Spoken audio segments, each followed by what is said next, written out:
Sapagat ang mga bagay na nakikita ay may kakausan. Natapwat ang mga bagay na hindi nakikita ay walang hanggan. Sa budget, kulang natin. Linggo-linggo, deficit eh. Wala. Tingnan ko, hindi ako makagalang. Amen, amen. Kung wala ako nito, hindi niyo ako makikitaan ng gano'n-galaw. Amen. Ito yung pinagyaman ko ito. Praise God. Kung alam niyo lang, na ko yung magagawa dito, hindi ka dapat malampas sa wala eh. Amen. Wala ka nakikita. Magkakaroon nga eh. Amen. Ang kailangan mo lang, pagkalaman mo ang Holy Spirit. Amen. Yung faith. Kasi yung faith, may Spirit. So, ang biyaya ng blessings. Di ba karaniwan naman sa inyo, partner kayo, pastora, di ba? Amen, amen. Si pastora dyan eh. Pastor Sandy. Yan. So, nag-partner kayo sa mission, di ba? Amen. O ano return sa inyo? Nako, maganda. Pero nahinto ako dahil nagpalagay ako. Lumihit. Oo, huminto din ang blessing. Sabay sa agos. Nahinto, nalagyan yata ng dam. Sabi ko, hindi pwede ito. Hindi pwede. Alam, dire-diretso. Kahit isang mata ko. May mission. Ano lang naman, nilagyan lang ng lens.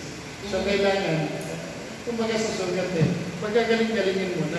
Pero gigil na ako talaga nun. Kaya tingnan nyo, tayo napunta sa City Hall. Sinubok sila, binabok sila. Sabi ni Robbie, naku po, inang. Lulubog tayo. Panay nag-chat sa akin, Pastor. Hindi gusto ko na ipag-pray. Sabi ng Lord sa ako, huwag mong pakialaman. Ayaw ko sila, tuturuan ko sila. Amen. Hallelujah. Takot-takot ko ano na iniisip nila. Kasama ka ba, Pastor? Buti na lang hindi ka kasama. Hindi kasama. Kung hindi, baka, Edmundo, talian mo yung paywall ko. Itali mo ako, mamatay man tayo, dalawa tayo. Diba? So lahat yun. Pero alam ni Lord ano lang naman kayo, tinuruan, yung faith. Michelle, hanakan ako, no? Kasi nagagilin ako, bago ako. Pinakita. Pinakita sa akin Panginoon eh. Kaya nung nandun ko, relax ako. Si Robbie po ang medyo na ano. Maligay. Kasi ba yun? Ay, naku po. Sabi niya, no po ba? Tumawag na! Iba na yung napakaramdam. Pero ako panatag ko ako sa prayer ng Panginoon ko kasi pinakita na po sa akin yung Panginoon ako. Bago mangyari. Nanaginip na po ako eh.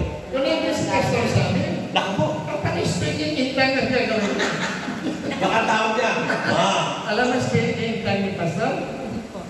Di ba na? Naku. Yung hindi napuspos na banal na Espiritu, at siya na lang hindi nakapag-speaking in tongue, di ba alam ka? Hindi pala. Buti pa ko alam ko. Sinasabi. Ano, pastor? Ano yung speaking in tongue? Kasi, Speaking tongues mo. ano, pananampalataya, automatic ang Holy Spirit ay ano? Kilos. Kilos. So pag kilos ang Holy Spirit, tingnan nyo. Genesis, doon pa lang sa simula. Sige, ano sabi? Genesis 1. Sige. In the beginning, God. In the beginning, God created the heaven and the earth. Pansinin niyo po, yung earth doon, lupa. Tayo ay galing sa lupa. Ha? Amen. Yung lupa, Genesis 2:7, tayo yun. Nilikha tayo ng Diyos mula sa labog. So, pag walang galaw, ang Holy Spirit sa buhay natin, ang lupa, walang hugis. Tama. Sige, basa. Verse 2 ka na. Chapter 2 ba? Hindi, chapter 1. Verse 2. And the earth was without form. Without form, walang anyo. And void. Walang laman. And darkness was upon the face of the deep. Tingnan nyo ha. Yung kalaliman ng lupa, dilim pag bumaba. Amen. So ano kalagayan ng tao? Tao itong tinutuloy dito. Noong unang-una, yung literal na earth. Sabi ko nga, once na binabasa mo, ikukunik mo kaagad sa buhay mo. Kasi pag more on wisdom lang, kaalaman lang, magiging mayabang lang tayo. Walang connection sa buhay mo eh. Dapat pag binabasa mo yan, ikukunik mo kasi ang tao galing din sa lupa. So ano itsura ng lupa na walang galaw ang Holy Spirit? So, ano sabi? Without form and void. Walang anyo, wala pang laman, dilim pa bumabalot sa kalaliman. Eh, ganyan ang buhay ko nun eh.